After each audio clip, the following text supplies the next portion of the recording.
어, 인사 좀 같이 하겠습니다. 끝나자마자 바로 가면 얼굴도 못 보는 경우, 얼마 되지 않는데 얼굴도 못 보는 경우도 있고 그래서요. 좌우 옆뒤 보시고 잘 오셨습니다. 축복합니다. 인사 한번 하시고 우리 말씀을 듣도록 하겠습니다. 저는 어렸을 때 시골에서 자랐습니다. 고향이 시골인데요. 시골에서 자라서 이 농사를 짓는 일이 얼마나 부지런해야 하는 일인지 잘 알고 있습니다. 그리고 모든 농사 일들이요, 굉장히 고됩니다. 저희 부모님은 항상 새벽 동이 트기 전에 논밭에 나가셔서 항상 해가 지고 나서야 들어오시곤 하셨습니다. 주말에는요, 저희 가족 모두가 동원이 돼서 밭에 나가고 논에 나가서 일을 해야만 했습니다. 그래서 그때는 어린 마음에 제가 마음에 나중에 내가 크면은 절대로 농촌에 살지 않겠다. 농사는 절대로 안 짓겠다. 다짐했습니다. 그래서 저희 집에 거의 그 앞에 이제 저희가 지난번에 청양고추 심었다고 말씀드리지 않았습니까? 조금 저희 아내한테 미안한데 그거 심는 것도 제가 안 했습니다. 그냥 뭘 심고 이러는 거를 이게 별로 제가 좀 그런 것 같아요. 제가 지금도 기억나는 것이 초등학교 때 이제 학교 끝나고 집에 오면 저희 어머님이 항상 그 한여름 떼학볕에 나가셔서 밭에 김을 이렇게 메고 계셨던 그 장면이 지금도 기억이 납니다. 왜 이렇게 풀이 빨리 자라는지 며칠 정도만 이게 밭에 김을 매지 않고 방치하면요, 이 풀들이 무릎까지 자라 있었습니다. 여기서 하우스 사시는 분들은 잘 아실 겁니다. 물론 저는 하우스에 살지 않지만 잔디를 깎고 이렇게 정원을 잘 관리해주지 않으면 금방 정원의 풀들이 자라서 굉장히 이렇게 보기 싫게 이렇게 변하지 않습니까? 그래서 하우스에 살려면 부지런해야 한다는 소리를 하는 것 같습니다. 근데 여러분, 우리가 이 밭과 정원만 잡초를 뽑고 잘 관리해 줘야 하는 것이 아닙니다. 위에 이 영원밭도요, 잘 관리를 해줘야 합니다. 부지런하게 잘 관리해 주지 않으면 금방 죄악의 잡초가 이렇게 무성하게 자라서 산을 이루고 위의 영적인 성장에 방해가 된다는 겁니다. 그래서 우리는요, 영적으로 게으르지 말고 부지런해야 합니다. 자, 오늘 말씀을 통해서 우리는 한번 그것을 점검해 보기를 원합니다. 나의 지금 영적 상태, 나는 지금 혹 영적 게으름과 나태에 빠져 있지는 않은가? 지금 나의 영혼밭은 지금 관리가 잘 되어 있는가?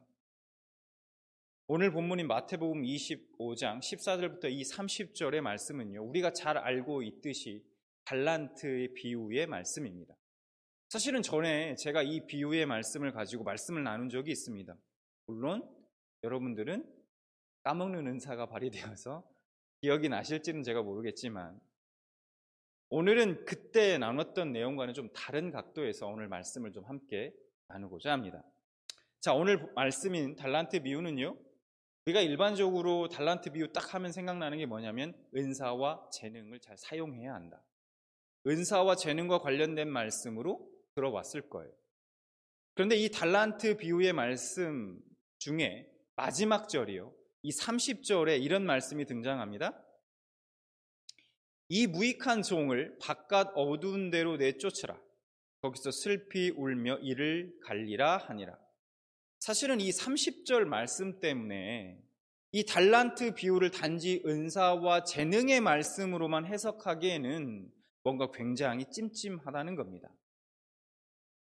이 말씀이 무슨 말씀입니까? 30절 말씀이요. 한마디로 말하면 천국에 들어갈 수 없는 자, 즉 지옥에 떨어지게 되는 자에 대한 관용적인 표현이라는 거예요. 그러니까 만약 이 달란트 비유를 단순히 은사와 재능을 하나님을 위해서 잘 사용해야 한다고 해석할 경우에 아주 큰 한 가지 문제가 발생한다는 겁니다. 이 비유가 하나님의 은사를, 재능을 가지고 하나님의 일을 열심히 봉사해야 한다라고 얘기한다면 하나님이 주신 은사 또는 재능을 잘 활용하지 못할 경우는 어떻게 된다는 얘기입니까? 그렇게 활용하지 못한 사람은 천국에 가지 못한다라는 의미가 될 수도 있기 때문입니다. 만약 그렇다면 과연 누가 천국에 갈 수 있을까요? 누가 천국에 갈 수 있다고 확신할 수 있겠냐는 겁니다. 그래서 성경 어디에서도 이렇게 얘기하는 곳은 없습니다. 그러므로 이 달란트 비유는 일단은 은사와 재능에 대한 말씀이 그 핵심이 아니라는 얘기이죠. 자, 예수님은 지금 마태복음 25장에서 천국에 대해, 즉 하나님 나라에 대해 비유로 말씀하고 계십니다. 그래서 마태복음 25장 1절을 보면 이렇게 시작합니다. 그때에 천국은 마치 등을 들고 신랑을 맞으러 나간 열처녀와 같다 하리니. 그러니까 25장 1절부터 13절까지 이 열처녀 비유를 마친 후에 달란트 비유가 이제 14절부터 이렇게 시작합니다. 14절에 또 어떤 사람이 타국에 갈 때 그 종들을 불러 자기 소유를 맡김과 같으니. 그러니까 열처녀의 비유를 마친 후에 또라고 얘기하고 있죠. 또라고 말씀하고 있어요. 그렇게 말씀하면서 달란트 비유를 시작하고 계시다는 것이죠. 그러니까 우리가 알 수 있는 것은 달란트 비유 역시 열처녀의 비유와 마찬가지로 하나님 나라에 대한 비유라는 사실을 알 수 있다는 것입니다. 그런데 여러분, 그러면 먼저 우리가 좀 생각해 봐야 할 것이 하나님 나라의 의미가 무엇이냐 하는 겁니다. 이것을 먼저 우리가 생각해 봐야 합니다. 그래야 비유를 좀 잘 이해할 수 있죠. 우리는 일반적으로 하나님 나라 하면은요, 먼저 생각하는 것이 어떤 공간적인 의미로 이해한다는 겁니다.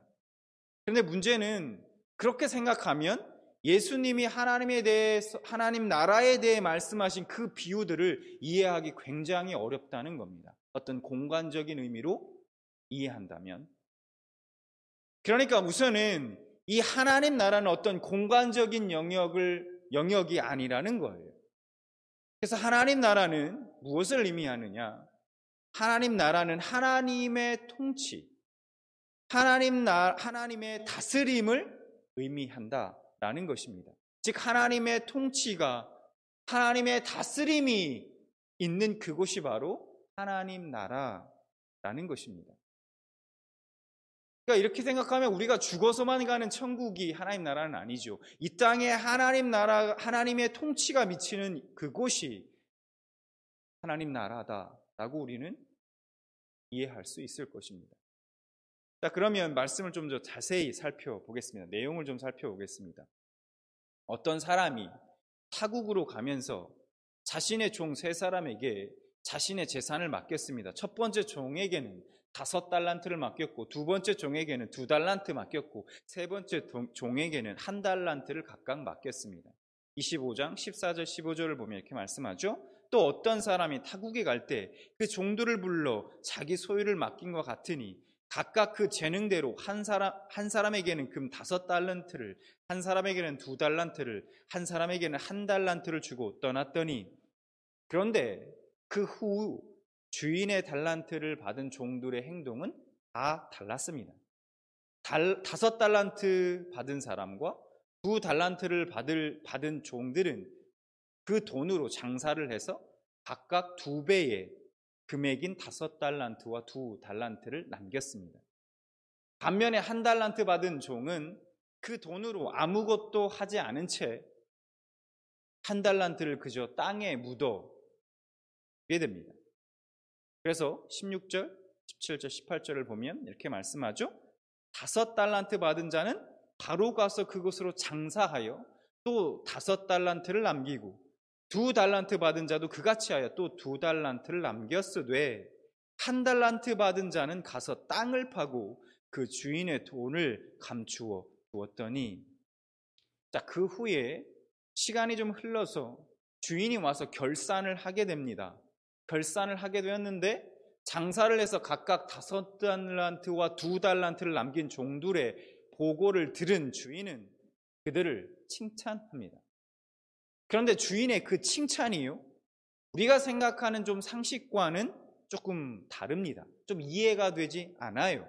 왜냐하면 우리 생각에는 조금 더 자신에게 이득을 남긴 사람에게 좀 더 칭찬을 좀 후하게 해줄 것 같은데, 이 5달란트를 남긴 사람과 2달란트를 남긴 사람에 대한 칭찬의 내용이 1점 유력도 틀리지 않고 똑같은 내용으로 칭찬을 해주고 있다는 겁니다.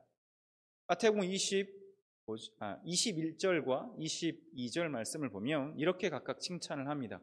그 주인이 이르되 잘하였도다 착하고 충성된 종아, 내가 적은 일에 충성하였음에 내가 많은 것을 내게 맡기리니 내 주인의 즐거움에 참여할지어다 하고, 23절 마찬가지로 보면 그 주인이 이르되 잘하였도다 착하고 충성된 종아, 내가 적은 일에 충성하였음에 내가 많은 것을 내게 맡기리니 내 주인의 즐거움에 참여할지어다 하고, 똑같지 않습니까? 그죠? 여러분, 왜 이렇게 똑같이 칭찬하셨을까? 이것이 우리에게 주는 의미가 뭘까? 무엇을 의미할까 하는 겁니다. 우선 주인에게 있어서 중요한 것은요, 돈을 얼마를 남겨주었느냐가 그게 주인의 입장에서는 중요하지 않다는 겁니다. 주인의 관심은 어디에 있느냐? 주인의 관심은 얼마나 그 종들이 충성되게 자신이 맡은 바 본분에 최선을 다했느냐 하는 겁니다. 거기에 관심이 있다는 거예요. 돈을 얼마나 더 많이 남겼느냐, 이거에는 별로 관심이 없습니다. 그 다음에 1달란트 받은 종이 주인에게 이렇게 보고합니다. 24절. 1달란트 받았던 자는 와서 이르되 주인이여, 당신은 굳은 사람이라 심지 않은 데서 거두고 해치지 않은 데서 모으는 줄을 내가 알았으므로 라고 말하고 있습니다. 그래서 25절 이어서 보면 두려워하여 나가서 당신의 달란트를 땅에 감추어 두었었나이다. 보소서 당신의 것을 가지셨나이다. 여러분, 이 1달란트 받은 종의 말이요, 사실은 이 주인의 입장에서는 굉장히 기분이 나쁜 말입니다. 기분이 상하게 하는 말이에요. 여러분, 이 24절의 종의 이야기가 무슨 의미입니까? 이런 말입니다. 주인은 완악한 사람이라 자신이 장사하여 이익을 남겨도 그것이 자신의 것이 되지 못하고 다 주인에게 빼앗길 것이고, 만약에 내가 장사하고 뭐 어떻게 해가지고 원금을 잃어버리면 자신이 주인에게 배상해야 할 것이기 때문에 돈을 땅에 감추어 두는 것이 최선이라고 판단했습니다. 이런 얘기인 것입니다. 이에 대해 주인이 어떻게 그 종에게 이야기하냐? 심하게 책망을 합니다. 26절과 27절에 보면 이렇게 책망합니다. 그 주인이 대답하여 이르되 악하고 게으른 종아, 나는 심지 않은 데서 거두고 해치지 않은 데서 모으는 줄로 내가 알았느냐? 그러면 내가 마땅히 내 돈을 치료하는 자들에게나 맡겼다가 내가 돌아와서 내 원금과 이자를 받게 하였을 것이니라 하고. 여러분, 이게 무슨 의미입니까? 내가 악한 자라는 거, 내 말을 그대로 오케이, 내가 받아들인다 해도 너는 그런 상황에서 할 수 있는 최선을 다하지 않은 그냥 불성실하고 게으른 종일 뿐이다 라는 겁니다. 여러분, 이 1달란트 받은 종의 문제가 뭡니까? 주인에 대해서요, 굉장한 오해를 하고 있었다는 겁니다. 자신이 섬기고 있는 주인이, 종으로서 자신이 섬기고 있는 주인이 어떤 분인지 잘 알지 못하고 있다는 거예요. 한마디로 주인이 어떤 사람인지 모르고 있다는 얘기예요. 굉장한 오해를 하고 있다는 겁니다. 여러분, 이 종이 자신이 섬기는 주인과의 깊은 교제가 어떤 계속해서 지속적인 교제가 있었다면 적어도 주인이 고리 대금업자가 아니라는 사실 정도는 충분히 알 수 있었지 않을까요? 충성되게 최선을 다하면 그 사실만으로도 칭찬해 주시는 분이시라는 정도는 알았을 겁니다. 오늘 비유의 핵심은 영적 게으름과 나태로 인해 그 예수님과의 영적 교제가 없는 자들, 그래서 결국 왜곡된 하나님의 이해로 말미암아 주님이 기뻐하시는 그 어떤 일도 하지 않는 자들에 대한 경고인 것입니다. 여러분 26절을 보면 주인이, 다시 보면 26절에 이렇게 책망하지 않습니까? 다시 보면 그 주인이 대답하여 이르되 악하고 게으른 종아 하고 책망하고 있다는 것입니다. 결국 이 한 달란트 받은 종은요, 주인을 알아가는데도, 그리고 주인의 일에 대해서도 그냥 나태하고 게으른 종이었을 뿐이라는 얘기입니다. 그러면 여러분 이렇게 생각하실 분도 계실지도 모르겠습니다. 한 달란트 받은 그 종은 믿지 않는 사람을 의미하는 것 아니냐. 근데 그렇지 않다는 걸 쉽게 알 수 있습니다. 그렇죠. 왜냐하면 이미 종과 그 주인이 서로 잘 알고 있다라는 거, 있는 사이였다라는 것을 말씀을 통해 우리가 알 수 있다는 것이죠.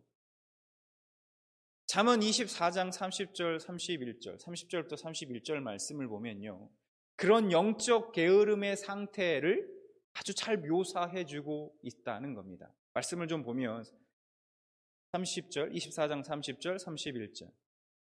내가 게으른 자의 밭과 지혜 없는 자의 포도원을 지나며 본즉 가시덤불이 그 전부에 퍼졌으며 그 지면이 거친 풀로 덮였고 돌담이 무너져 있기로. 제가 앞서서요, 잠시도 게으름을 피울 수 없는 것이 농촌에서의 삶임을 짧게 말씀드렸습니다. 그러면서 우리의 영혼밭도 마찬가지라고 제가 말씀을 드렸어요. 조금만 게으름을 피워도 우리의 영혼밭은 죄악의 가시덤불과 거친 풀로 뒤덮이게 된다는 것입니다. 하나님과의 깊은 교제 가운데 살아가는 그리스도인들은요, 교회 안에서뿐만 아니라 가정과 직장과 그리고 여러 관계들 속에서 하나님의 다스림 안에 있는 뭔가 구별된 그러한 모습이 나오게 되어 있습니다. 그런데 반대로 영적 나태와 게으름으로 하나님과의 교제가 없고 점점 그 안에 죄악의 가시덤불과 거친 풀이 가득한 사람들은요, 주변 사람들에게 이런 소리를 듣게 되어 있습니다. 왜 저 사람은 가시덤불처럼 찌르는 것이 그렇게 많지? 왜 이렇게 저 사람은 까칠하지? 왜 이렇게 냉담하고 차가운 걸까? 게으른 자는 그 안에 거친 풀로 덮여 있어서 아무도 다가올 수 없다는 거예요. 거친 풀을 걷어내고 다가서기가 너무 어렵고 힘들다는 겁니다. 거친 풀이 있는데, 막 가시덤불이 얽혀 있는데 그것을 다 헤치고 밟고 가는 것을 누가 좋아하겠습니까? 잔디가 깔려 있고 꽃들이 심겨져 있어서 향기가 나는 그런 잘 관리되고 정돈되어져 있는 곳에 사람들이 오는 것을 기뻐하지 않겠습니까? 또 돌담이 완전히 무너져 있다고 말씀하고 있습니다. 나태와 게으름으로 전혀 보수하지 않고 방치한 것입니다. 그런데 이러한 영혼의 돌담이 완전히 무너져 있으면 여러분 어떻습니까? 원수 사탄 마귀의 공격을 다 그대로 다 맞을 수밖에 없습니다. 사탄이 짜증나게 하고 분노하게 하는 그런 공격을 하면요, 그냥 다 받는 거예요. 돌담이 무너져 있기 때문에 방어할 수 있는 벽이 없기 때문에 사탄이 기분을 상하게 하거나 마음을 상하게 하는 그런 환경의 화살을 그냥 한 방 쏘면 그냥 그대로 무방비 상태로 다 맞는 것입니다. 영적으로 완전히 무력한 상태가 되는 것입니다.